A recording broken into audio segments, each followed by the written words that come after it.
Recording in progress. Recording in progress. Hello, and welcome to Spooky Sips, where we put our love of horror movies into a podcast and sip some spirits along the way. I'm one of your hosts, Yvette. I'm here with my co-hosts, Laura and Brianna. Hello. Hey, happy Halloween, Spooky Sippers.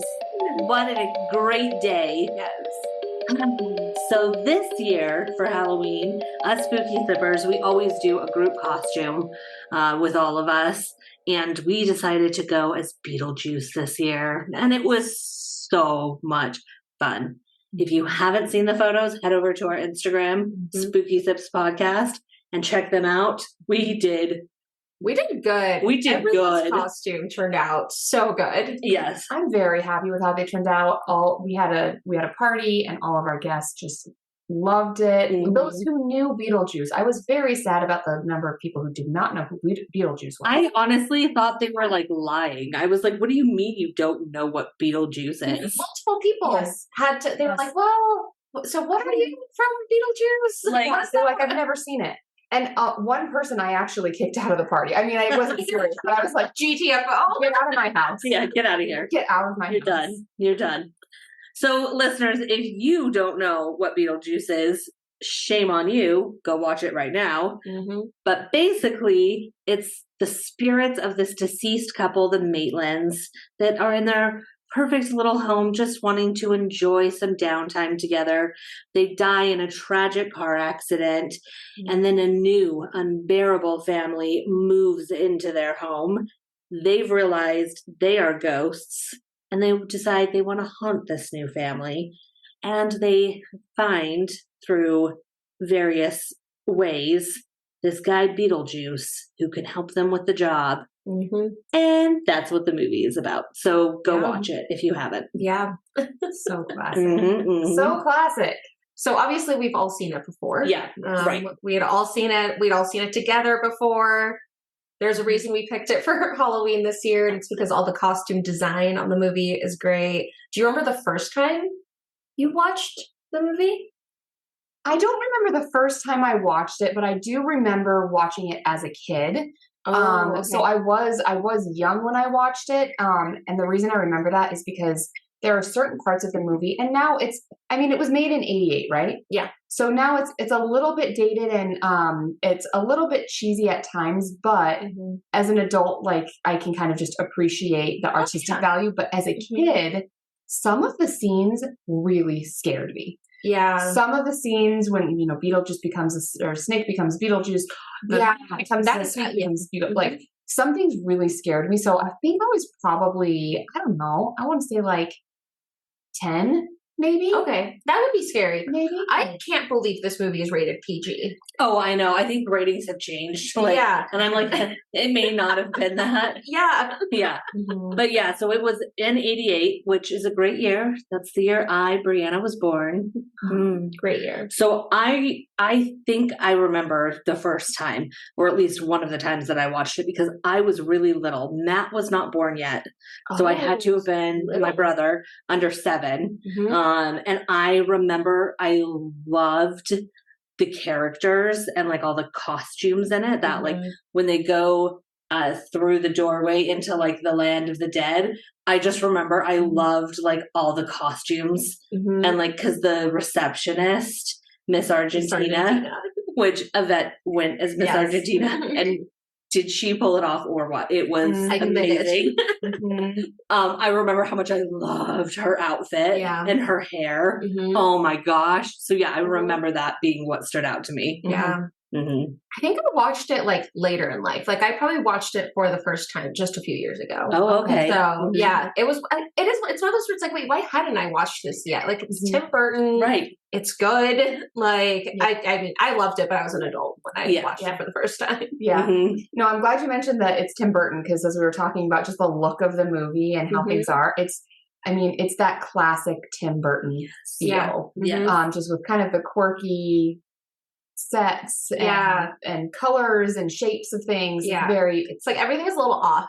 But very, like when they're in the world of the dead and they're in that one hallway and it's like crooked, so they're like walking at a slant and all the doorways are crooked. Like that is a very Tim Burton part of the movie, I feel like. It reminded me of the movie theater that we talked about in our last episode. I thought the same thing. Where we were walking in that slanted hallway to get to the theater. I thought the same thing. For Friday the 13th. Yeah. So, yeah. Oh my gosh.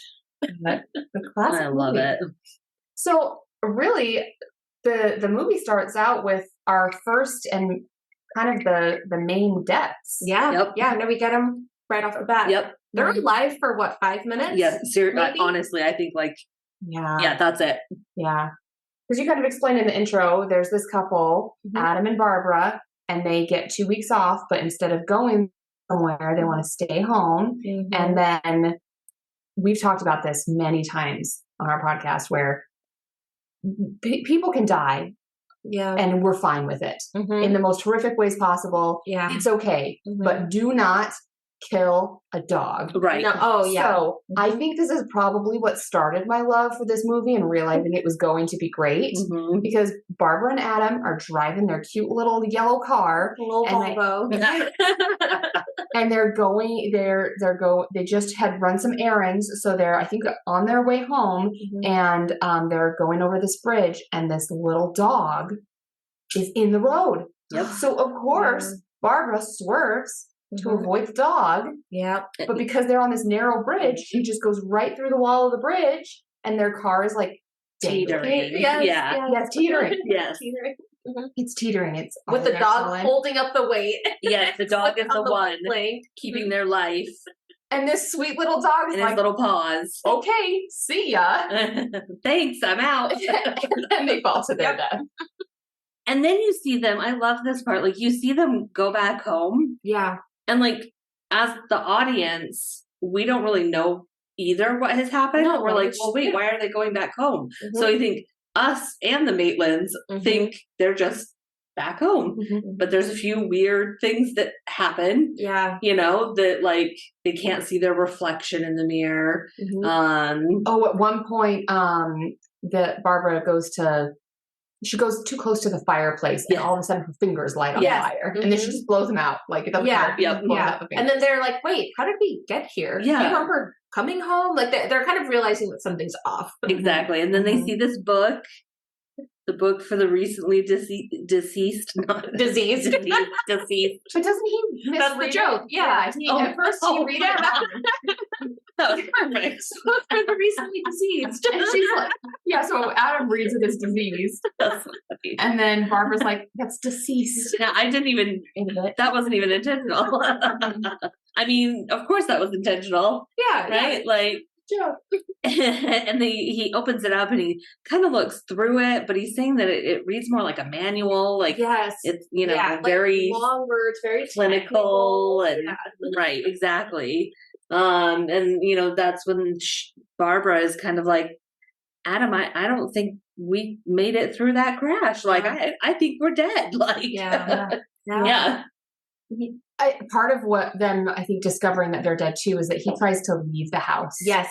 That's so we see the first. So he tries to leave the house, but instead of it just being outside of their home, it's this sandy desert. Again, very Tim Burton style. And there's this monstrous and scary sandworm. And he's black and white striped and he's got like a head within a head and it's very scary. Yes.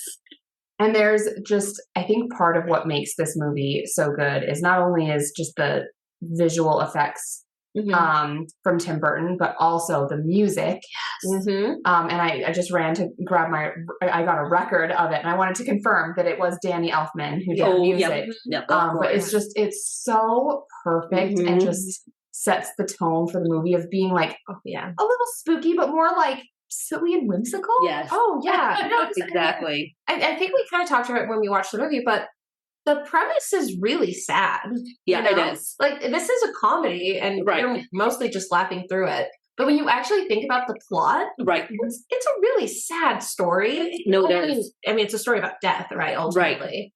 And so it is one of those like it's cool how they were able to take such a sad story with a hard topic of, hey, what happens after we die? But make it interesting and funny. Exactly. the take on it is really interesting. It's like, hey, what if life after death was just mundane and you had to go see a receptionist and take a number to like get a caseworker? Right. It's just another land. It's just an interesting idea of like, yeah, what if it's just kind of like real life? I don't know. I thought that was an interesting take on it. I agree. And I like that we kind of get to see like what it is to be a ghost, like what it would be like from the ghost's perspective, you know, instead. Like we always see it as like the humans that are haunted, but what about those that are doing the haunting? Like, I love that. Yeah, exactly. When I know part of the inspiration was like Poltergeist, but the idea of switching the script of what if the humans were the terrible ones? Yes, like I what love if that. they were the kind of annoying people in the house? Exactly. So, yeah, it's almost kind of like a lighter version of the others, which we've already done. Yes. So I actually never made that connection before. Yeah. Kind of a similar thing where you're taking the ghost perspective instead of the living people's perspective. Yeah, it's true. Yeah. I mean, it's not so much a surprise because we know right away what's happening in this movie. So before Barbara and Adam have died, their neighbor or somebody, she kept trying to sell the agent, a local real estate agent. She's totally grimy. She sees nothing but dollar signs. Yes, she wants to sell their home, and they're saying, no, we love our home, we never want to leave it, which ironically, famous last words, I guess. But then after they die, she ends up then selling the home, and she sells it to just these city slickers. The Dietzes. Who, I mean, I think really they're supposed to be awful. But honestly, I love them all so I know. All three characters are fantastic. Yes. Like, they're just great characters. Well, you know, I was going to say, because we were talking about the sandworm, I was going to say, if any of you out there doubt our commitment to Halloween and that we really, when we say we go all out, we're not messing around. No. Laura actually has a sandworm. Yes. She got one, an actual, like, it's a giant. It's like a statue. Yeah, it's not an inflatable. No, it's not. So here's the thing that some people know about me. I hate inflatable decorations. I'm sorry if you have one. Right. Yeah. I think that they very rarely look cute. Every once in a while. Right. But for the most part, I am very anti-inflatables. Okay. See, I like it because then you can store them. Right. Like, I agree. Reduce the air and then you put them away in one little box. Yep. I do agree with that, but also I thought, I don't care if I have to now just have a sandworm in my house. You do now. Is it now? Yeah. Because I won't get an inflatable. So I got, I mean, it's plastic, but I got a statue sandworm that you'll see in the pictures. Look on Instagram. We'll post them if we haven't already. Yep. But yes, we went all out with the Beetlejuice. We're serious. Oh, yeah.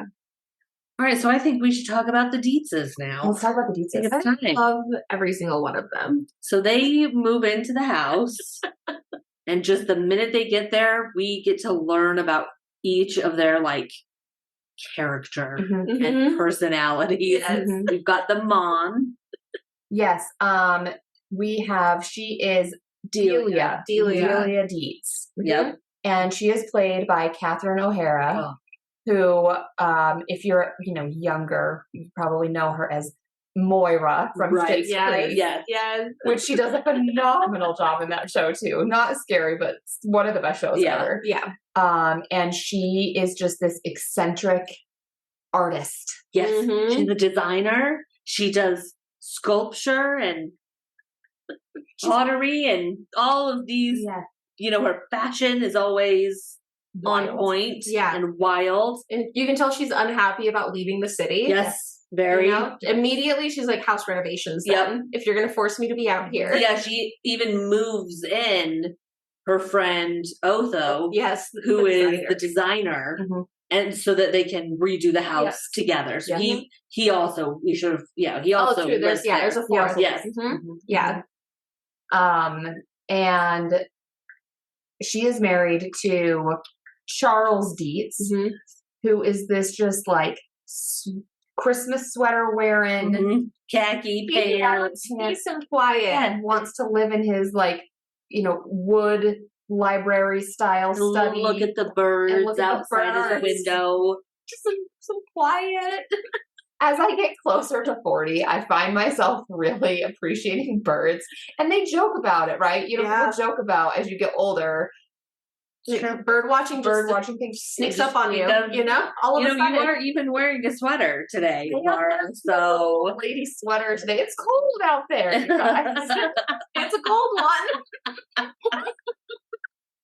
And then we've a couple years away, okay? Yeah, you're fine. You're good. And then we've got my personal favorite character, obviously, is Lydia Dietz. Oh my gosh. I dressed up as Lydia, and she is my spirit. She is you. Character. Yeah.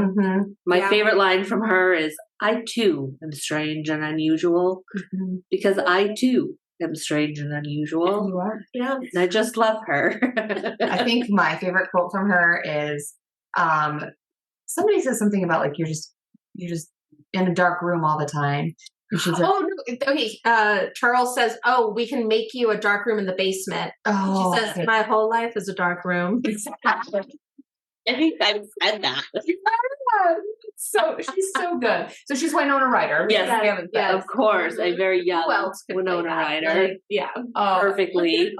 She plays it perfectly. I must say, I know we are fresh off this Halloween party that we just had, so I know we're going to talk about this a lot.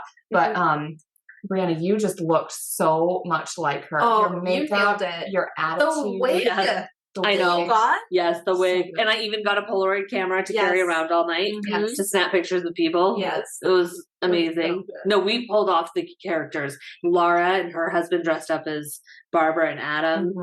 And her dress was you both nailed it. So perfect. Because when I watched the movie, I kind of thought, wait, they just kind of look like people. Right. So for a second, I was kind of wondering what your costumes would look like.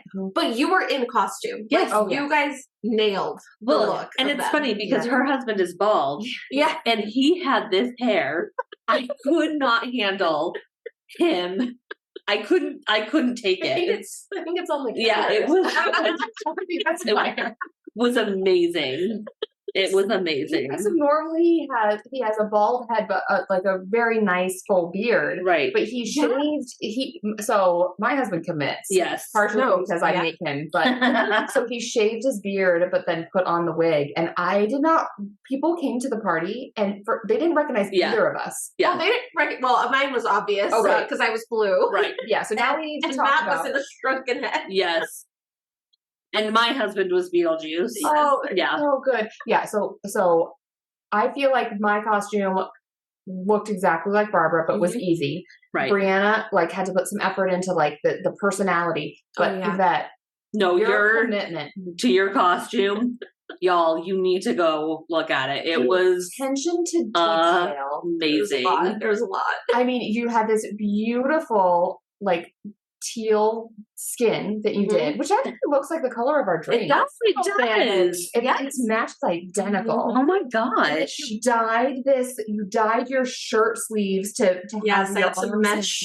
And it was stuff perfect. It was perfectly the same. Yeah. Your cape that you made, it was just it was incredible. Oh the neon red hair, I think. You really pulled that hair off well. So, and Laura, you pull off curly hair. Honestly, very rare. I like it. Well, yeah. Well, do we want to take a second to talk about what we're sipping on?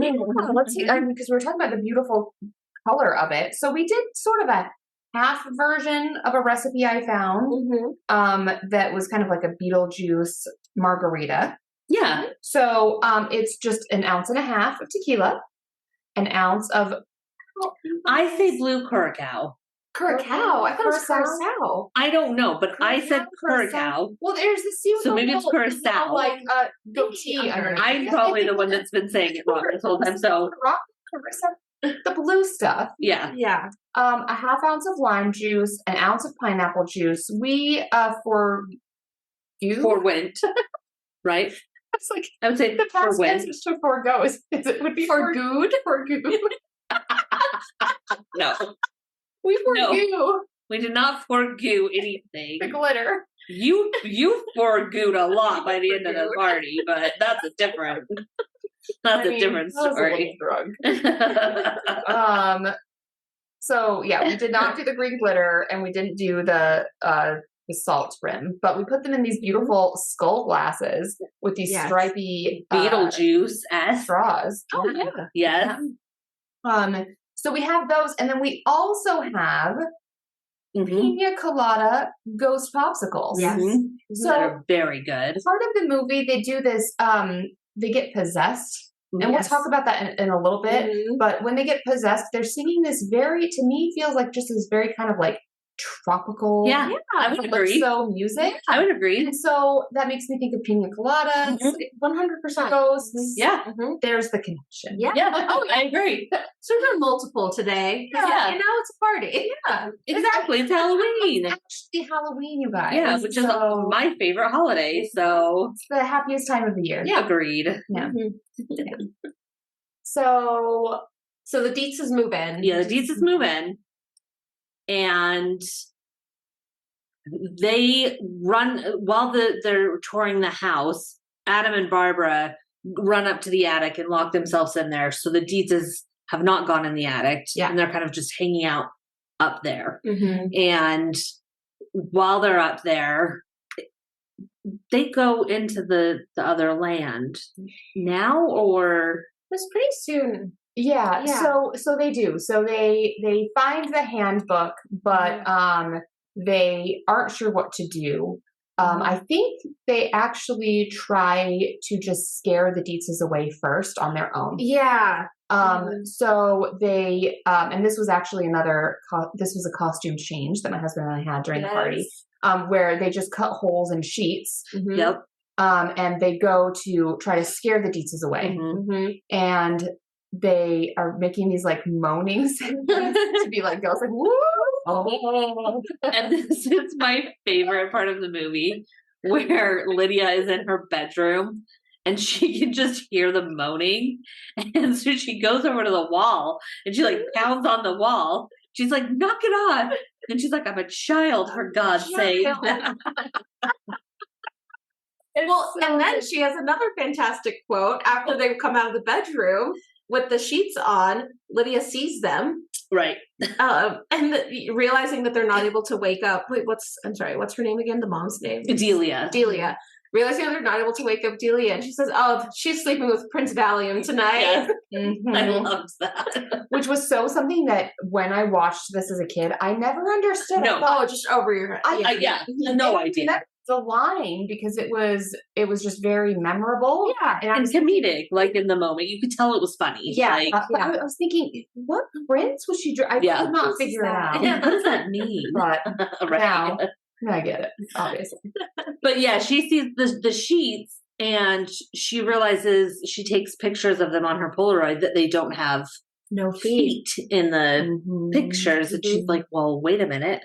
And so she's like peeking under their eye holes, trying to see who they are, and kind of gets properly introduced to them. Yeah. And she kind of explains to them that just the nature of her parents being kind of that city style of people, and they're about money. And she explains they're never leaving. Yeah. Like they are not going to leave. Yeah.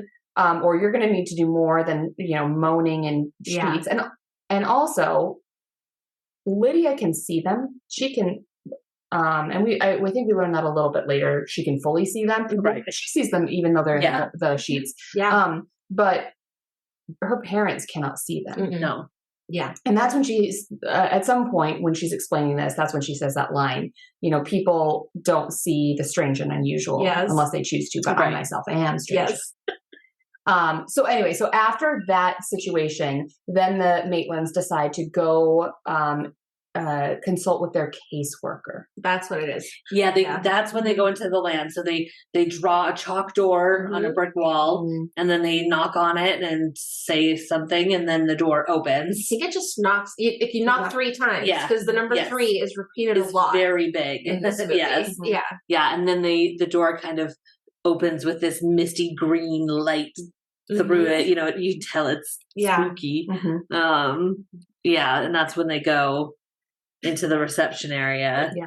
And where we like see all the other people that are in it's I mean it looks like a doctor's office waiting room, but it's like haunted. Like it's scary. Yeah. Like it's scary. Yeah. Well, I think it's just, everyone is there in the way that they died. Yes. Right? Yeah. Like which it is one thing with them dying by, I guess drowning would be, after the car crash.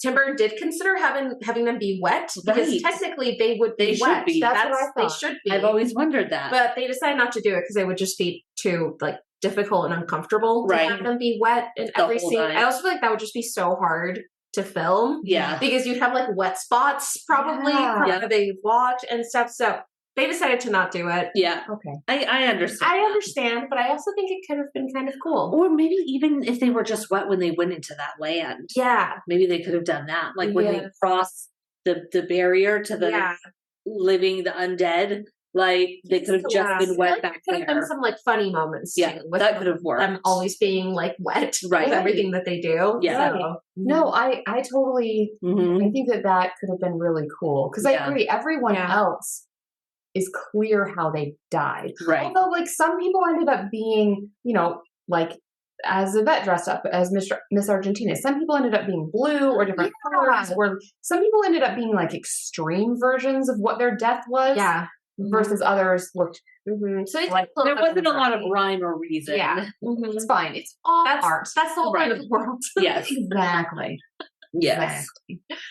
So they meet their caseworker, Juno, who I also remember as a kid, just thinking how cool it was that Juno, I think she maybe died from being a smoker. I would guess. And she'll smoke, so she'll take drags of her cigarette, but then the smoke comes out from her like a hole in her neck. She has a in her trach hole. Oh, I guess they do. I forget if they just make a comment about it, but they say it's people who complete suicide are government employees. Oh, yes. They explain that at some point. That's their version of hell. Where it's you just have to be a caseworker. Right. Or something. Yeah. I think that's how it works. Okay. Well, because Miss Argentina, who was suicide. So that and also I will say that's one thing that caught me off guard rewatching this movie at this age is suicide jokes don't cut it anymore. In the way that they make jokes about it, you can't. That humor is no longer appreciated. So if I trigger warning. I totally forgot about that. Yeah, no, I know, and it's just I forgot that was even mentioned. Yeah, my husband and I were talking about the fact that you just can't make those type of jokes anymore. That's just not how people reference it. Again, nowadays, PG movie. This is rated PG. Right. And exactly. It absolutely covers way darker topics than the rating would. Let you believe. Yes. Can you imagine watching this with a kid? No, I know. I mean, I know watching it as a kid. Right. Well, but that's the thing that's so interesting about movies is that there's the way that this is done. It's a little subtle. Yeah. That as kids, I did not get appreciate any of that. Suicide. I did get that there was death, and that but it's done in almost this. I said this before. This whimsical way. Yeah. So it almost I kind of like it because the adults can get something deeper out of it. Yeah. Whereas the kids just take it at surface level. They're just it was one line that someone mentioned. So as a kid, it's you're not you're not paying attention to every detail. Exactly. But as an adult, you catch it. Yeah. You get more layers of the movie. Exactly. Mm-hmm. So they go and they meet Juno, and then they kind of end up back in, they talk to her for a while, but then they go through this door and they end up back in their house, but you can tell time has passed. Yeah. Do they say, was it it was 3 months? 3 months. Okay. 3 months. They were waiting in there for 3 months. And this whole time they were getting a lot of sass for not reading the book. Yeah. I mean, everyone was Miss Argentina was well, read the book. I know. Juno was it's all in the book. Yep. Why are you here? You have this literal handbook. Recently deceased. Right. And you haven't read it. But they Barbara and Adam kind of explain, they try to read it and it reads stereo manual instructions or something. It's But then Lydia even reads it. Right? They're you understand it? She's yeah. Yeah. Read it. I just read it. We should mention while they were in the waiting room, they did come across the character that Matthew dressed up as. Mm-hmm. There's this guy, and he's it's like the costume is so ridiculous. But he's just this guy with a shrunken head, which you know is maybe not something that again would fly today, but it was just like so cool looking. Yes. There's like this guy with those like big shoulders and this tiny head. Yep. And we maybe need to do a close-up picture that we should post on our Instagram. We can do that. Because Matt and Yvette made the head out of, what was it? Clay. With dry clay. Gosh. It looks good. There's a lot of hot glue going on, keeping it together, but I think did we get like a close-up picture? I'll take one. I got one of him asleep in the backyard. Yeah, I might be able to close up. Advantage of the fact that no one could see his face, and I think we just take little naps. And we just all realized Matthew has not moved for a while, and I think he might be asleep under there. That's so good. Honestly, respect. I know.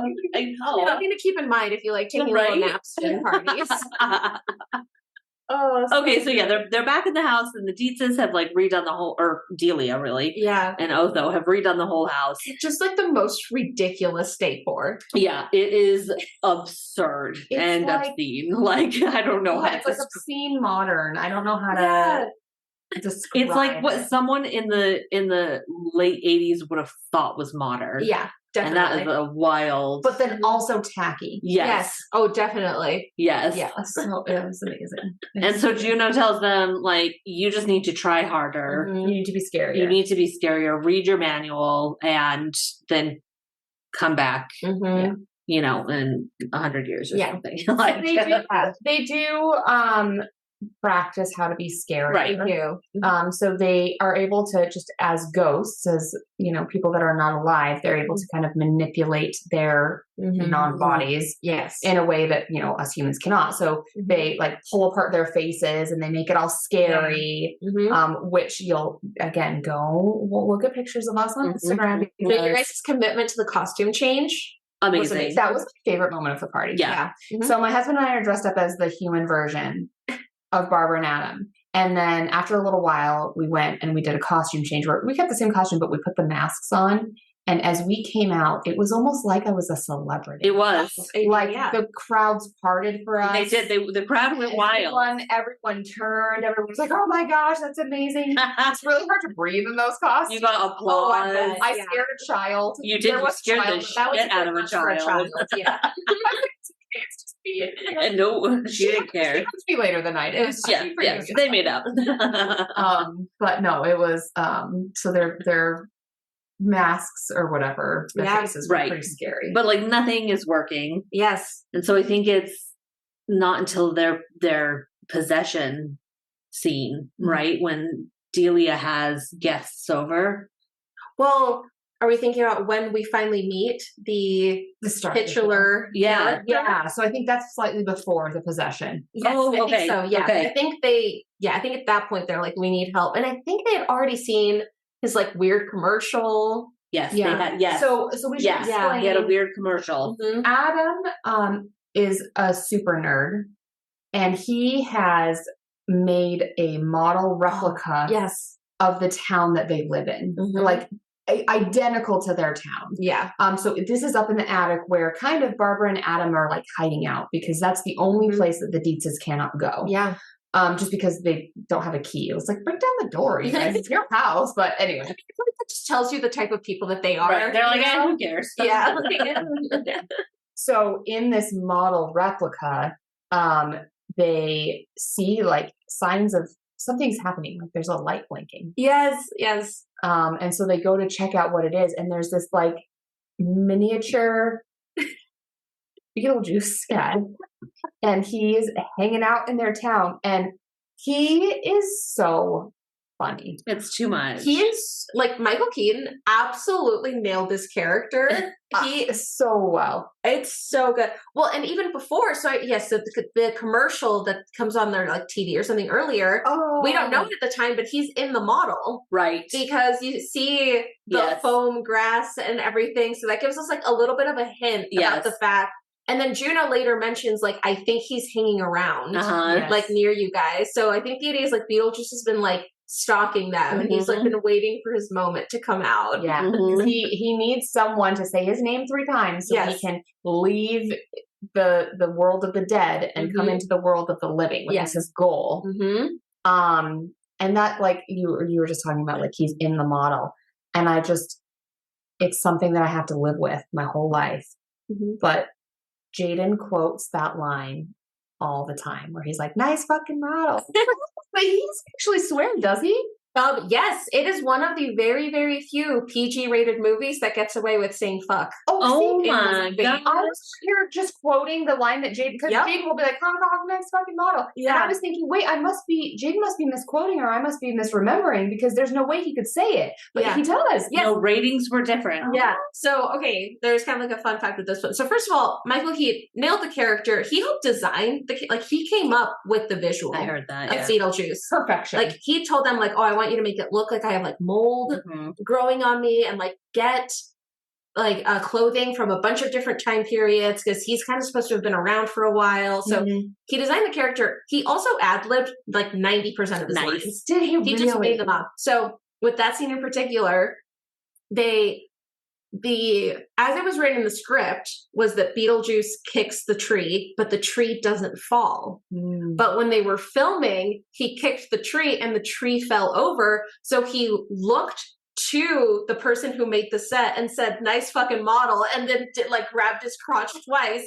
Tim Burton loved it so much. Originally it wasn't in the movie. He decided to just leave it in the final cut. Oh my God. That was just him talking to the person, the guy that said, oh my gosh. That is, I mean, I hear that line from that movie. Right. All the time. That's amazing. So originally it was just going to be a blooper, but he liked it so much that he left it in. Honestly, that's an iconic. It is. Like that. It is. It's like so when funny. you say Beetlejuice, you think of that scene. Yeah. Like, oh my gosh, that is amazing. Yeah. What a fun fact. Oh my God. It's really a fun fact. So yeah, we might be getting like some of our like timeline. Yeah, so don't worry about our interpretation of the timeline. It's fine. It's fine. Yeah. But yeah, just talking about go watch it yourself. Yeah. But yeah, so they meet this like just ridiculous character. And it's so funny because Michael Keaton, I know especially in this time, he was in so many things. Yeah. But I always think that I must be misremembering this movie because I think that's not Michael Keaton because he so transforms into Beetlejuice. Yes. That's who he is. Yeah. He's no, not like Michael Keaton. even just like visually, it's like I can't make that connection. No, you know, when you see him without all the makeup and stuff, it's like, no, that's not you. No, it's wild. Hold on. What are you looking at? I'm sorry, I'm having a what's his name? The dad? Charles? There's a giant bluebird in your tree and he's really pretty. Oh, yes, we did get a pretty bluebird. Okay, so I feel like now we can get in to the dinner party. Yes. Because I feel like this scene that we're about to discuss is like so Beetlejuice, the movie. It's just what you think of when you think of this movie. Yes. So they have, Charles and Delia have, who is it that's over? It's his boss, and then like it's like a boss or like a business. Yeah, and then there's like a lawyer. Like I think and then there's someone from like an art magazine. Oh, that's right. Or an art like something. Maybe her agent. Yeah. Like her agent is definitely there. Yeah, okay. Her agent's there. It's the city people who they've convinced to come out into the country to visit them. So they're having this dinner party and they've got these bowls of shrimp with like my gosh, the biggest prawns you've ever seen. And suddenly Delia starts to sing instead of in this like stereo voice. Like it's like very yes. And they're all looking at her kind of like uncomfortably, like okay. What are you doing? Okay, Delia. But it's such good acting because it's like you can see the characters, they alternate between just like rocking out and then like looking around like, why am I doing this? Like, why am I rocking out right now? Yes, because they little by little they all start to like dance and tap and join the song until they are all singing. Yes. And they all like step out of their chairs and they're like dancing around the table now. Shaking their booties. Yes. Yep. And then is the shrimp the first thing to happen? Like is that the scary? Yeah, I think kind of toward the end of their performance, the shrimps kind of turn into almost like hands, and they reach up and they grab their faces and they pull their faces into the bowls. Yeah. And you know the point of it was Barbara and Adam were like finally being scary. So at the end of the dinner party, Barbara and Adam were like, dinner is so good. Yeah, they run upstairs and they're so excited and they're like, they run to the window and they're like, okay, they're about to run out any moment. Yeah, and they're just waiting. Yeah, waiting outside the window or by the window. Yep. So one thing with the scene, Tim Burton didn't really know how to feel about it. He thought it wasn't funny, this whole sequence of them doing the song. So he didn't think it was very funny and he thought that people would like it. Interesting. So he actually, I think at one point thought about just removing it because he didn't really think it fit or like it wouldn't be funny or audiences wouldn't get it.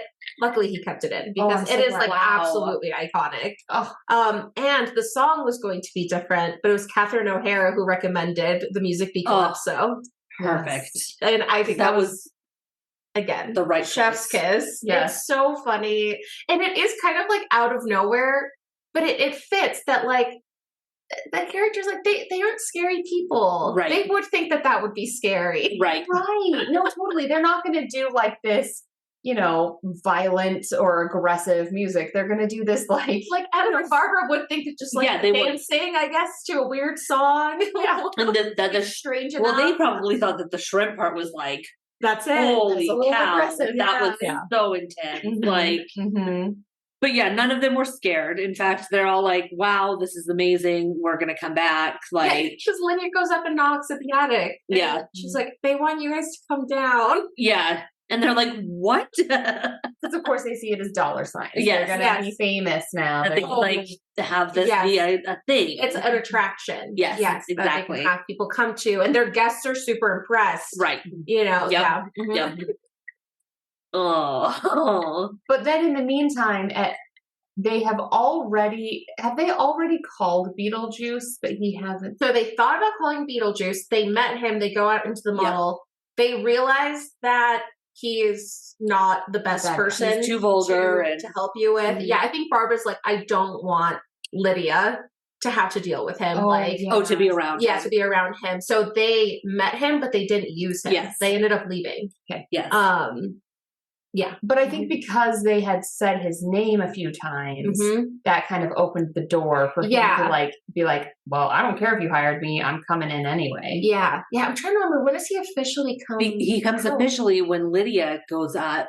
It's Lydia that brings him. That's what it because is. Lydia goes upstairs at like the next day or something and sees him in the model and plays like charades to guess his name with him because he can't say his name. Okay, so scratch what I said. It was Lydia. Yeah, she's very much like, ooh, I don't know. She's nervous. But then she's like, ooh, but I think she brings him in because she thinks this will help Barbara, Adam. Well, it's like couldn't say there because it was during the seance. Yes, exactly. Thank you. That they let her do, right? Yes. They now see dollar signs on Adam and Barbara. We have real ghosts. Let's bring people in. It's kind of like fast forwarding. Otho finds the book. Yes. We see him kind of like in the background, and he like puts it in his coat, and he takes it, he steals it. Yep. And so Adam and Barbara, like, they don't want to come be this attraction. Right. So they're trying to find a way to force them. Yeah. Which is why they perform this seance. Yes.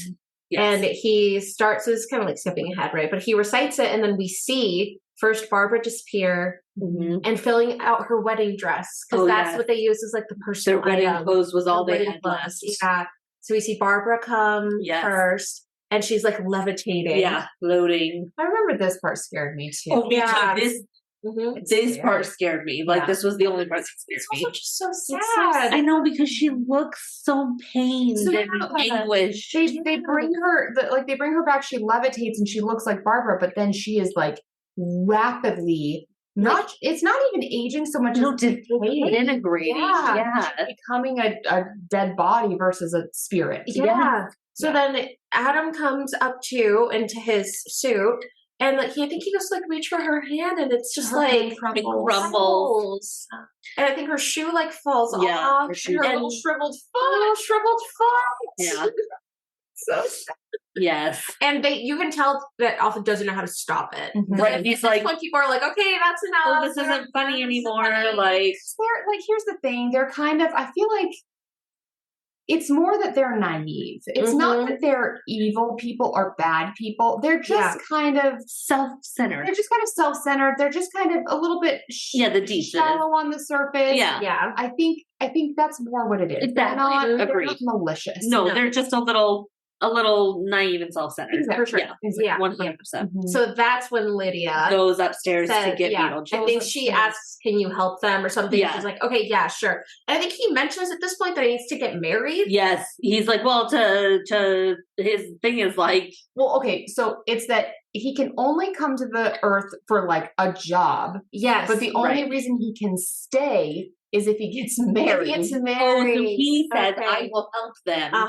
But he like bargains. He's like, I will help them if you marry me. But he doesn't want to like only be able to be in the world of the living when someone invites him for the short period. He wants to stay. Be able to stay. Yes. Right. So he's like, I can do it if you marry me. He's just such a creep. Slime ball.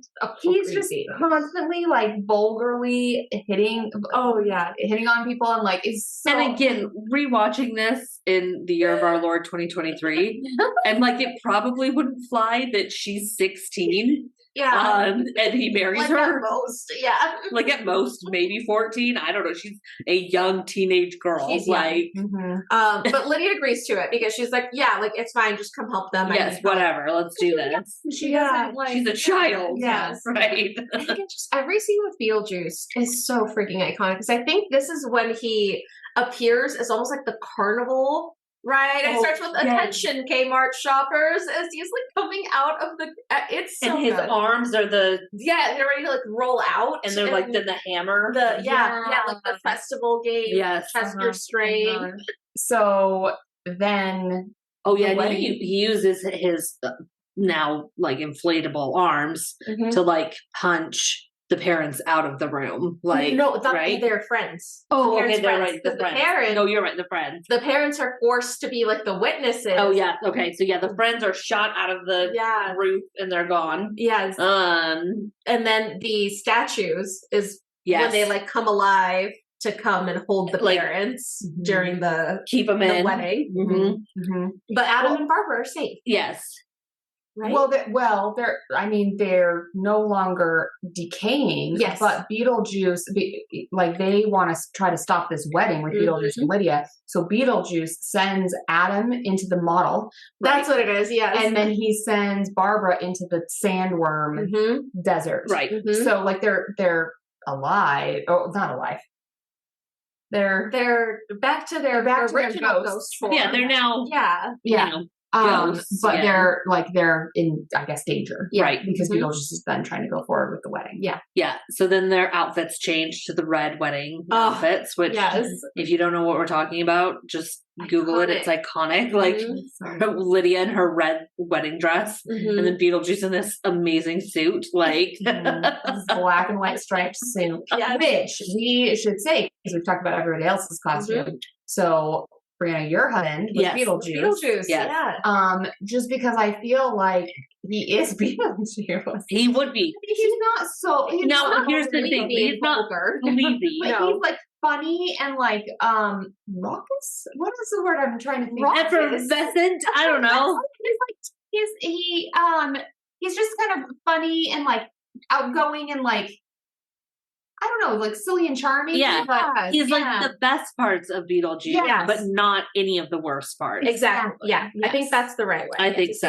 Yes, kind of that like fun, outgoing personality. Like Beetlejuice is charming. That's how he gets to hire him. But then he takes it too far. So exactly.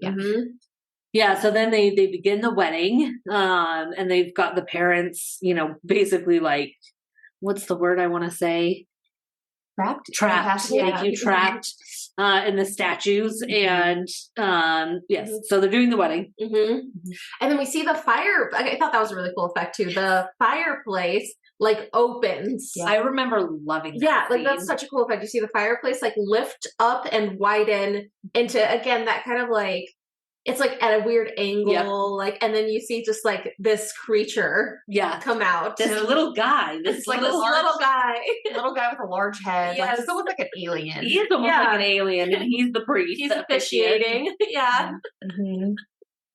And so, they're trying to move forward with the wedding, but again, like, this is when Barbara and Adam were trying to stop. So maybe this is right before they get sent away. Yeah. Because I think each of them says it once or something. Yeah. And then that's when he sends them first, away. like, seals up their mouth or something and then sends them away. Yeah. Yeah. Exactly. So, because if they say his name 3 times again, he's going to be sent back to the world of the dead. Mm-hmm. So they try to say the name. Beetlejuice, like, sends them away, puts it almost... It's like a plate. It's like a metal plate. plate, It's like metal screwed plate on to Barbara's mouth. Right. Mm-hmm. And then even Lydia is now not wanting to go through with the wedding. Right. So it's so cool because what he does is he almost does like a ventriloquism type thing. Mm-hmm. He like uses her voice to say like, "I love this man of mine." Yeah. I am of sound mind. Yeah.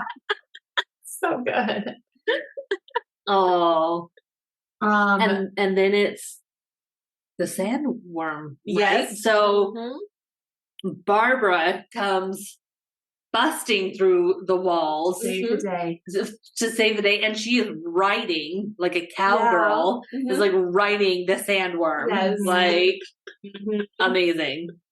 Who just gobbles up Beetlejuice? Yeah, he just lands on. He like lands on Beetlejuice and he's gone. Earlier in the movie, you got like just like a small line of Beetlejuice talking about how he hates the sandworms. Oh, that's right. So I think I feel like poetic. you're kind of supposed to assume it's like there's something there between Beetlejuice and the sandworms. Yeah. Barbara would be able to figure that out. Totally. Mm-hmm. And so then they go and hug Lydia, and it's like, oh yay, and the world is right again. It is right again. Well, and then it's really cool because once they've been through this kind of trauma altogether of surviving Beetlejuice, then the Maitlands and the Dietzes end up being able to live together in harmony in this house. Yeah, it's so really cute. Like so wholesome. So they also do mention that Barbara and Adam, again, this movie is so sad. Yeah. It's so funny, but it's so sad. So they mention how, they wanted to have kids. Oh, right. And couldn't. Yeah. But they then are kind of like co-parenting. They are. With Lydia's biological parents. Yes. And they're all living together. They're like helping her study for her math test. And the deal is if she gets a B or a passing grade or something, they'll do something fun for her. Let her fly. Right. Yeah. So she gets the score that they were all aiming for, and then they kind of like levitate her, and she's singing again. It's so cute. It's so cute. And like, doesn't the football team? The football team like is in the background doing the dance. They're characters we met earlier in the world of the dead. Oh yeah, the dead. They had all crashed. They kept calling the caseworker Coach. Yeah, Coach. Was super annoyed with them. Honestly, it's like the little details of this movie that I think make the movie. Yeah, absolutely. But that's it. The end. Fantastic movie. Yeah, that's it. So originally, the original script was significantly darker. And I'm kind of curious to know your guys' thoughts on it. So the story was, the original version of it that was like given to Tim Burton was way darker. Okay. But it was entirely rewritten to get the version that we got. Okay. So in the original version, the original script, which was written by McDowell, I think is how you pronounce that, who honestly sounds kind of like a fascinating person. I think he's just obsessed with death. Like, he was obsessed with death. He would collect a bunch of stuff about like death and like funerals. And so I see why he wrote this, you can see the inspiration there. But he was ultimately let go because of, differences. So in the original script, the Maitland's car crash was going to be a lot more graphic. So you would see Barbara's arm get crushed as they both screamed and slowly drowned. Oh, shit. Okay. Was going to be the original part of it. Oh There my is gosh. apparently a small reference, which I didn't even catch when we watched it. But at one point, Barbara talks about how her arm feels frozen. Yes. And that was part of that, is because we see her in the original script, her arm was like broken during the crash. Okay, yeah. Wow. She does mention that. Yeah. Mhm. Yeah. Yeah. And then instead of having the very iconic dance scene during dinner, the Maitlands were going to create like a vine patterned carpet that would then come to life and like tingle and attach everyone into their chairs. Creepy. So definitely creepier than what they had. And for the character of Beetlejuice, it was originally going to be like a winged demon. Okay. That Interesting. would play that character. Uh-huh. Also a lot darker. Instead of wanting to marry Lydia, it was that he wanted to have sex with Lydia in the script, which like good call changing that. Yeah, That's good probably, call, Tim Burton. yeah, good call changing that. Good call. And also it was that once Beetlejuice was summoned or set free, he couldn't be returned. So it was like once it was like more dramatic. Yeah, like where it was like, if he was able to get someone to get him out, that's it. Like, there's nothing anyone can do to get him back in. Yeah, so again, like, very, very different. Yeah, I don't know how I feel about that. It's very, very different. One of the things you mentioned that they were going to have Beetlejuice being like a winged beast or something. Yes. That just made me think about one of my favorite scenes. And it's so random. We didn't talk about it. Was at one point, Beetlejuice is in the model.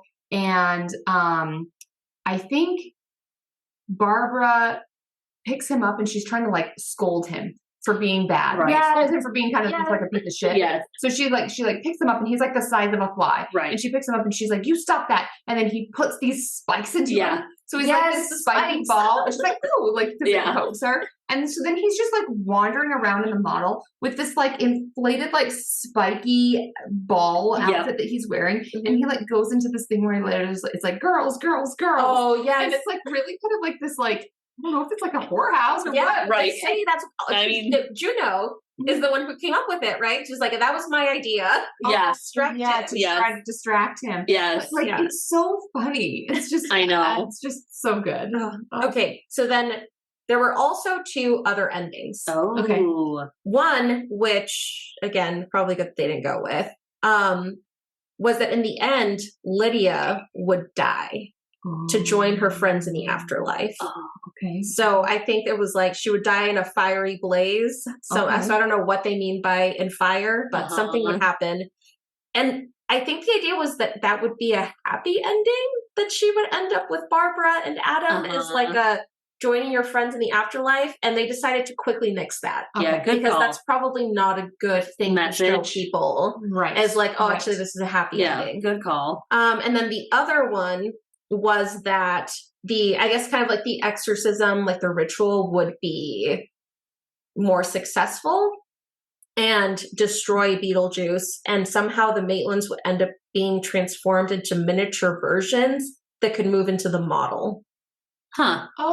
Okay. So they would be tiny and living in Adam's model. Mm-hmm. So with this really dark one, I did think it was funny. So the producer, Larry Wilson, who ended up producing the movie, he saw the original script and said, "Hey, let's like make something with it." And so he took it to an exec at Universal Studios, and he said, and I'm just going to read this quote: "This piece of weirdness, this is what you're going to go out into the world with. You're developing into a very good executive. You've got great taste, but you're going to squander all of that for this piece of shit." Oh my gosh. Oh my god. So they did not agree that this would be a good movie. Okay. All right. Okay. All right. So yeah, I mean, there were definitely a couple different things that they were going to change, but like, what are your guys' thoughts on like moving it away from like a really dark thing to more of like a comedy? I mean, it's interesting because I think like I can only imagine when you're doing a movie, like there is so much in the air, like up in the air, like it's a real gamble of whether this is going to take or not. Like, there's no assurances, there's no guarantee. Like, and so I think especially when you change it, that's a real risk. Yeah. But part of me thinks, I feel like it also really fit the era that it came out in. Yeah. So I'm glad they didn't make it darker, because I think like this kind of comedy, it was so unique, but still fit in with the era. Yeah. I think the comedy is what in. makes it unique. Exactly. Yeah. So like, I think it was the right call, in my opinion. Yeah, I've said it before in some previous episodes, but I think I like things either really dark and effed up or cute. Comedy. Yeah, cute comedy. And so I love this movie so much, and we'll get into it when we talk about our ratings, but I can see the dark version also being really good, but for how Tim Burton does things, I think it was the right call to make it cute. I think a different director could have made a darker version. It's almost like I want them to go and do that. I want it. Yes. I kind of want a world in which they do both. Now, okay. I want a dark Beetlejuice as well. We should say that, like, we have this weird propensity to theme our costume on something popular in pop culture without ever knowing it. I don't know how we always do that. It's honestly, it's kind of, we should be studying. It's like because we pick our costumes months in advance. Oh yeah. So we pick them and then something happens. Like someone was asking when we start planning our costumes, and I was like, oh, like November 1st. Yeah, like I don't know. Not really, but we do it like, you know. We do it in we develop the ideas throughout the year. Yeah. But there is the Beetlejuice 2 coming out. So I will be curious to see what they do with that. I will be. Yes. I honestly can't believe it took them so long. Yeah, that many years, right? So what happened was Beetlejuice was a giant success. Yeah. It was the first Tim Burton movie to win an Oscar. They had a tiny budget of like $15 million. Wow. The visual effects was only $1 million. They had $1 million for effects. Wow. And it grossed $74 million. Nice. So giant success. Yep. And I guess what happened is that like it was so successful, they created plans for a sequel. And it was going to be titled Beetlejuice Goes Hawaiian. I don't know what that means. I don't think that's what they're going for. It would not have been I don't think that's the current sequel. So maybe it's good that it got delayed. That would be so weird. I love it. They had this sequel. They had people signed on. So Michael Keaton and Winona Ryder signed on. They were like, we're ready for this sequel. And Tim Burton just kind of lost interest. So he decided to just go do Batman. And he really liked doing Batman. And he just kind of gave up on doing Beetlejuice again. All right. Okay. So yeah, it was kind of just put on the shelf. Yeah. And I think they're working on it right now because it has a 2024 release date. Yeah. Not much else has been released. No, we know it. We know the cast. We know. Yeah. I heard a rumor that Michael Keaton did say, like, okay. Yeah, he's I back will. on. But I think that was a big asterisk. Was like only if Michael Keaton will come back, right? Will reprise the role of Beetlejuice. Yeah, good asterisk because I feel like since he developed the character so much, he deserves the respect of. Yeah, it's got to be remaining. He do it successfully. That's his vision. He made up like 90% of the lines that he created Beetlejuice. I agree. The character. Yes, he did. Also, funny enough, the Universal didn't like the name Beetlejuice, so they tried to change it. So they thought about doing house ghosts. House ghosts. And then as a joke, Tim Burton threw out the name Scared Sheetless. And I guess they considered it. They were like, "Oh, honestly," and he was like, "No, like that was a joke. Like, don't." Yeah, like be by this. What are you doing? I don't mind that one. Oh my gosh, I don't mind that one. It's amazing. That's amazing. So good. Okay, I only have a couple more fun facts because I think we've talked about most of them. But one is that pretty much everyone on the cast said no to doing this movie. All of the main characters read the script and said that's too weird or I don't get it and just said no. So Tim Burton had to convince every single person to come do this movie. But that was funny that they all read it and it was like, I don't know, I don't think so. I kind of get it. I mean, especially if there were any remnants of the original script, like I don't know what version the actors were given when that's true. Making the decision. So I think especially some of those earlier darker drafts, I would understand saying no. Being like, I don't know if that's the direction I want to go. That would be fair. And another one, which we noticed this watch through, but I didn't notice last time, when Adam and Barbara are in Juno's office and you see like a window in her office with like skeletons watching through. I guess the idea was like, you know, you would be watching this in a theater, and the idea is that the world of the living and the dead, like, we can all watch. And so that was supposed to be like the dead watching this movie through that window. Cool. Which I think is actually kind of neat. Like, I like that. Yeah. I like it. Okay, so that was the dead that. watching, because it's funny, I have this new ridiculously large TV, and so I feel like I've watched this movie so many times, but I've never really noticed those people. But because we were watching it on this giant TV, I like noticed it. Well, your TV is like life size, so it is. Yeah. So I feel like had I watched this in the theater, it would have been the same effect. Right. Like, you'd actually see where it, you see that, it's like, wait, okay. Cool. Okay. Huh. Even though the name of the movie is Beetlejuice, Michael Keaton only appears for 14 and a half minutes of the film. Wow. Are you serious? That's the only. I actually less than 15 minutes. I can believe that. I can see that it's not most of the movie, but that's it. Yeah. Dang. Right. Because I picture lots of the characters in this movie, but he is just so memorable and good. I mean, I'm pretty sure he doesn't even show up for like half an hour. Oh no, he doesn't show up for a long time. It takes a long time. So, it does take a while. Yeah, it's just kind of crazy. 15 minutes and like how much of an effect he had, right? Yeah. Wow. Well done, Michael. Well done, Michael Keaton. Well done.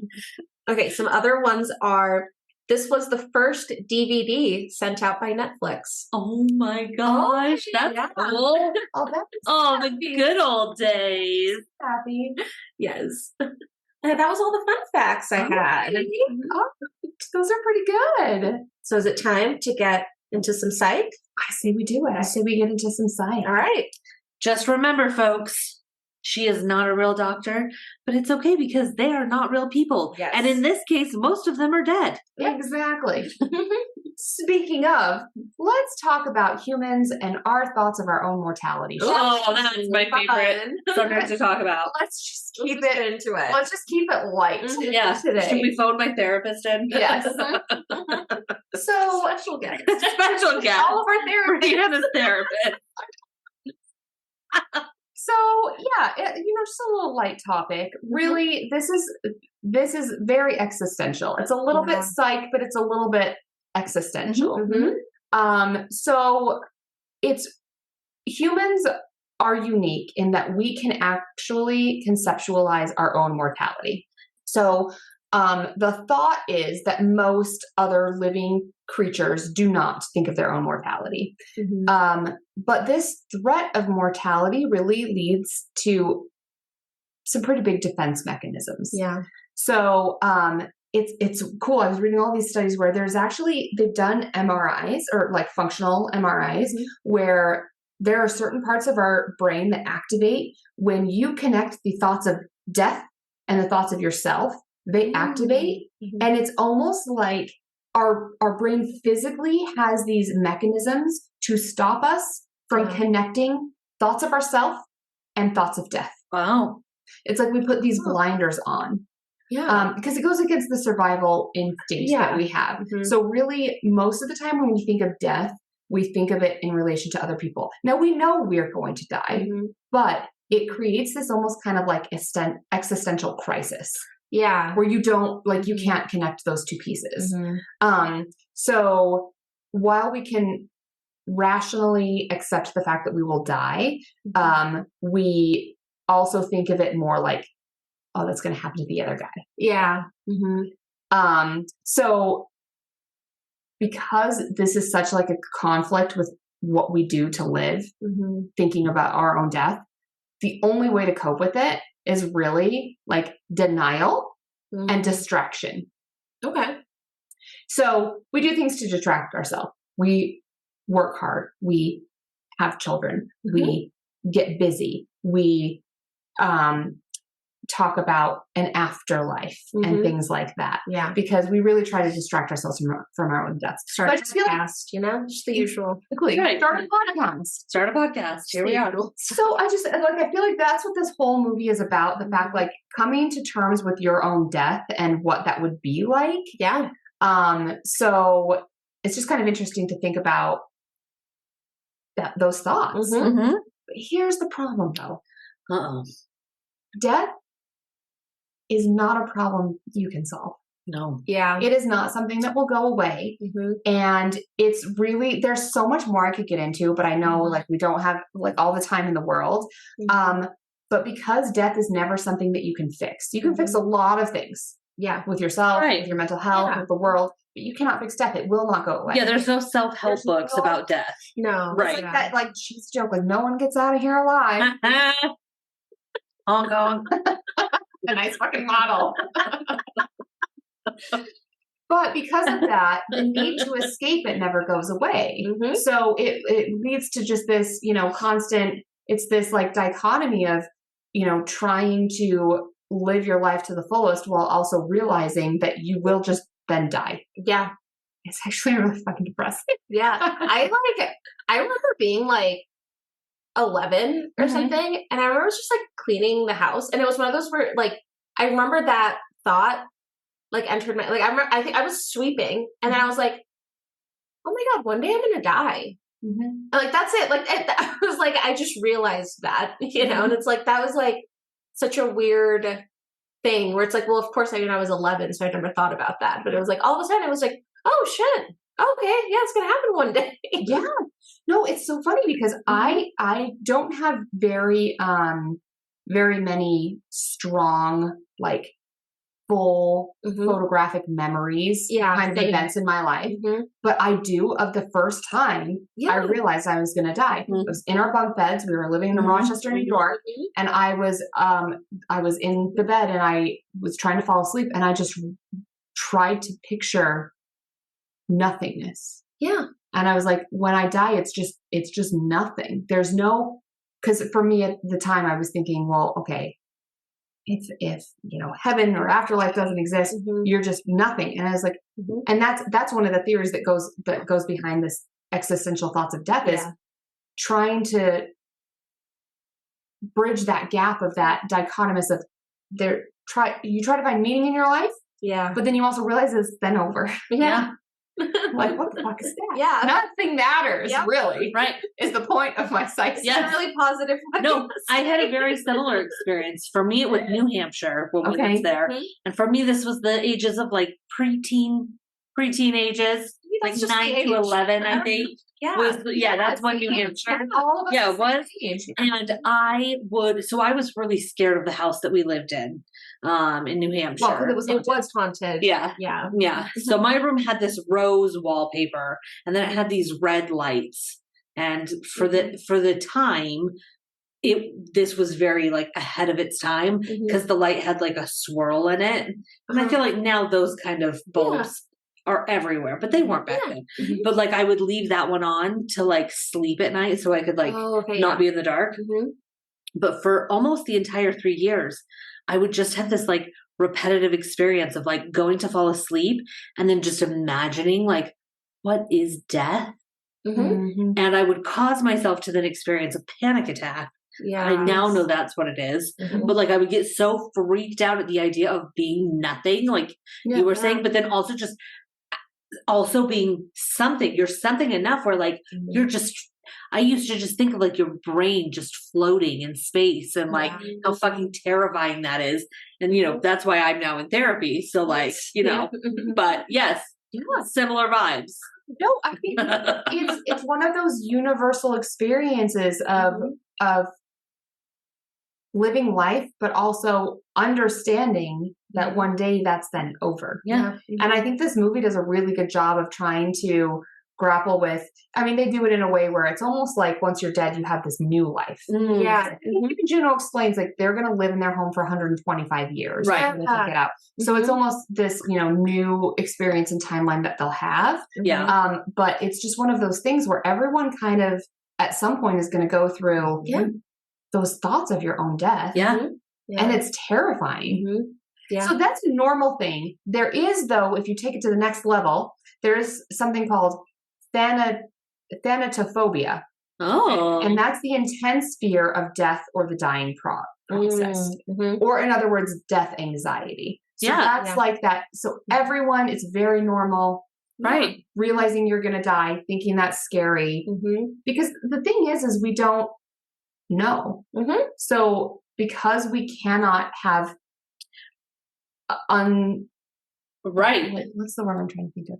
Irreferable or what's the word? Yes, that was it. We can't have that. We can't have proof. Like we can't have like definitive proof of what's going to happen after we die. It's scary. Yes. We don't know. We have no evidence. Yeah. So like, and our brains cannot. They literally have that physical mechanism to stop us from imagining death and nothingness. And we as humans just have that propensity to like to know what's going to happen next. Oh, yeah. Like, we just didn't, that's why we have, travel agents. Like, we like to know what is going to happen next. It's like we're two in our own heads. So, instead of us being like my cat who just wanders around, lives life, and is totally happy because she doesn't care or know, and it doesn't matter. She's just in the moment. We're cursed with miserable about our own mortality. We're just miserable as human beings. Okay, I had a little bit more about the death part, but I think I'm going to save that for another. I think that was perfect. It's a good conversation. Yes. I do have one more thing to talk about. Okay. So the first thing I thought, this movie is so good because of the personalities. 100%. I mean, the characters are what make this movie. Just are who they are, and you can just say their name, and most of us are able to like think of them. Yes, definitely. So then I started thinking about the classifications of personalities, which I will say, I was in my master's program. I was trained on doing some personality tests. Okay. I think most of them are what you would quote unquote call a pseudoscience. They're not like legit, but they actually do have a really interesting background and function. So when thinking of the different personalities, the first, like, do either of you know any personality tests? I've definitely taken them, but I don't remember. I know personality disorders. I've taken those tests. Right. I'm thinking more. What's the one with like the 4 letters or something? So I've taken that one. You're thinking of the Myers-Briggs. Okay, I've taken that one too. So that's the one I went with. So probably everyone has taken the Myers-Briggs, which I have also taken that one. It's not one that I've been trained to give, but it's really, really well known. Usually it's used for the work. Right. For sure. Yeah. Well, what I didn't realize is that was created by a mom-daughter duo. Oh, cute. Yeah, so it was created by this mom and her daughter because it was at a time when women were more entering the workforce because of war. I forget what that makes sense. Year it was. But they were thinking, why are women struggling to be accepted and comfortable in the workforce? Yeah. And so they came up with this theory of, well, it's because there's different personalities. So within the Myers-Briggs, you can get a total of a combination of 16. Okay. Because there's 4 opposite types of personalities on either side. There's introverted versus extroverted. There is, you're either sensing or you're intuitive. Okay. You are then either thinking or feeling. And then you're either judging or perceiving. Okay. So I thought I'm going to explain them. And then just for the main characters, just for a few, we can say what letters we think they are. And then I'm going to tell you what job they are ideally suited. Oh, I love this. Okay, yes. All right. So first letter we're just going to go Beetlejuice right off the bat. I already put what I thought his letters are, but let's come up with a group consensus. Okay. Introverted versus extroverted. Extroverted. So are you a people person or do you need to recharge through alone time? Definitely he's an E. Yeah. E for sure. All right. Sensing versus intuition.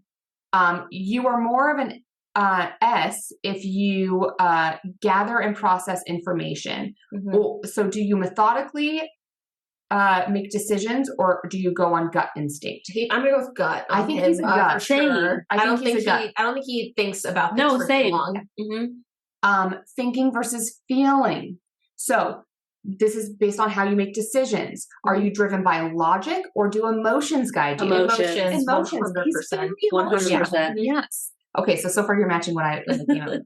All right. The last one is judging versus perceiving. Mm-hmm. So this is how you are influenced by the world around you. Mm-hmm. Do you carefully make decisions, or are you more do circumstances and whims kind of are you subject to whims? Same. I'll go with the whims. Great. So Beetlejuice is an ENFP. Mm-hmm. Now I thought this was very interesting. Then his ideal jobs would be campaign manager, Fascinating. a dance instructor, I would love to see that. an editor. I'm sure about that one. This one I thought was hilarious considering he lives in the model. An urban planner. Love. So no bioexorcist. Or this one is just freaking ironic. A youth mentor. No. Keep this man away from Joy almost spit out my drink. Like at all costs. Oh my God, it's so good. Okay, I know we don't have too much time left. Should we do one, maybe two more people? Yeah, maybe Lydia. Lydia's a good one. Should we do Lydia? Lydia. So, Lydia, introverted versus extroverted. Introverted. She's an introvert. Mm-hmm. We then have sensing versus intuition. So does she go on gut or does she methodically make decisions? Oh, see, this is interesting. Here's what I think. Mm-hmm. I think because she's able to see the ghosts, I think she's more gut. I think I think she is very careful, but we'll get to that, I actually think a couple letters down. Yeah. I think she's more gut. She's more gut. Okay. Mm-hmm. Thinking versus feeling. Mm-hmm. This is logic versus emotions. Oh shit. I mean, she's a very emotional gal. She is. I think emotions. Because I think she's like super smart and like intelligent. Mm-hmm. Yeah. But there's a lot of emotion in her character. Here's where I maybe think we're going to get to our conflict earlier. Okay. Where we weren't sure, because as far as being influenced by the world around, does she carefully consider decisions versus being subject to whim? Here's where I would think subjected to whim. You think so? I think so. I think she more carefully makes decisions. I think she's driven by her emotions she's feeling, but she more carefully makes those decisions. Okay, did we see her actually carefully make any decisions in the No, movie? but we did see her subjected to whim. I think she more reacts. Oh, you're right. I think she's more like she experiences what's happening and then she'll like react based off of that. Yeah. See, because I was thinking more the way she approached Barbara and Adam was more she carefully thought through what to do versus like just being like reactive. Mm-hmm. But the way she saved them, you're right. I think it's I actually think you could say that was even reactive in itself. Mm-hmm. I think so. Yeah. Okay. So should we see what that would place her at? Yes. For jobs. Yes. And then we could try mine, what I thought originally, and see which one we think more fits. Yes. Yep. Oh, you guys are right. Okay. Career ideas for Lydia would be artist. Okay. Of course. Yes. Film editor. Oh, yes. Mm-hmm. Journalist. Mm-hmm. Museum curator. Yes. Or a nurse. I think all of those. I think those are all. Well. Okay, but let's see what it would have been had we gone with. Because you were thinking for the last one. Right. Yeah, so this is an INFP, you guys thought, or INFJ, which is what I made that. And I think maybe I am an INFJ. I can't remember exactly. At some point, we should have us take this. Okay, so an INFJ is known as the advocate. She's kind of okay. I am an INFJ. That's so funny. Okay, so an INFJ would be HR manager, massage therapist, physical therapist. He's not people-y enough for that. I don't think so. Yeah, psychologist. Well, yeah, no, I don't think she's people person enough. Or school counselor. Yeah, no, I would say she was. No, I think you're right. Okay, I'm gonna. I actually, before I decided on doing the Myers-Briggs, I was playing around with different personality tests. Yeah. And I took one as Beetlejuice, and it was so fun to live as another person. Oh, yeah. Yeah. And it was like this chaotic, situation I came up with. I forget what it ended up being. I decided to scrap that and go with this one. Yeah. But, yeah, we could take the personality test as someone else, and it's kind of fun. Yeah. It's really fun. So I just thought the personalities of all these characters. So Lydia and Beetlejuice are only one letter different. They are. Yeah. Mm-hmm. But they are so different in what drives them introverted versus extroverted. Yeah. And I just feel like the personalities in this movie are so good. Yeah. They are. No, yeah. So I agree. And I they're totally all really agree. different. Yeah. The main characters are drastically different people, which I think is what makes it so good. Yeah. Yeah. Yeah. So, someday go and check out all the Myers-Briggs and see if you could figure out all the rest of the Beetlejuice characters. Yes. That's fun to do. That would be but so we're just going to much stick to fun. Beetlejuice and Lydia because I feel like that would be enough. so fun. That's enough. So, yeah, that's my site. Oh for my today. gosh. Fantastic. Short and quick. Yeah. Yeah, well, I think for today we had a longer fun facts background with all the alternate versions and stuff. So I think we'll skip this time in history. Yeah. I think we may have even done something right around this time before. So, we'll skip it. Mhm. I will say though, was a quick before we end, this movie has such iconic lines. Are there any iconic lines that we haven't talked about that are your guys' favorite? So I love the line from Juno where she's like, never trust the living. Yeah. I think that's such a good line. Yeah. It's simple, but I love that line. Yeah. I just feel like I want to call her Moira. I know she's not I Moira. know. Yeah. I know. I love Delia's character so much, and I know it's kind of a thing going around on TikTok, but I love the line where she says, if you don't let me gut out this house and gut out this house and make it my own. I forget exactly now what the line is. She's going to be driven to insanity and she's bringing him with her. Yes. Yeah. Yes, and I will bring you with me. I love all of her lines so much. I know I just butchered it. No, but you get the idea. So, yeah. I also love Delia's when they're moving in with her art.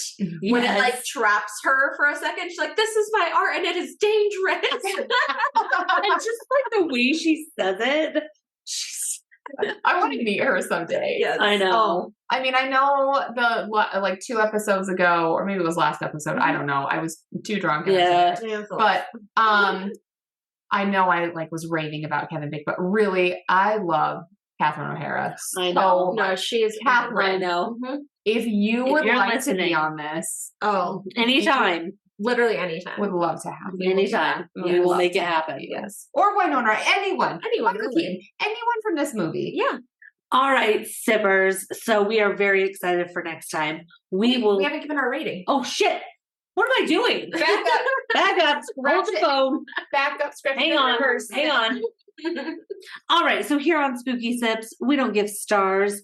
We give sips. So ladies, out of 5 sips, how many sips do you give Beetlejuice? Okay, I will say it's not scary. And it is technically not even a horror movie. Mm-hmm. We are adding it because it's spooky kind of theme. Spooky adjacent. Spooky adjacent. It's a spooky adjacent Perfect. movie. So I feel like, is the rating, are we just giving this a general? Yeah, let's just give it a general movie rating. It does not have to be, because a lot of times, I adjust my sips to how scary it is. Yeah. Let's not do that this time. Let's just rate it as a movie. Just general, should you watch it? Yeah. In the past, we've done scary versus general. So this is our scary with an asterisk. Okay. Yeah. So just as a general, do you guys know? I think for me, I am going to have to give this. Oh man, I don't know if I want to go that high. I almost want to say 4.5. Damn. I know, because I love this movie.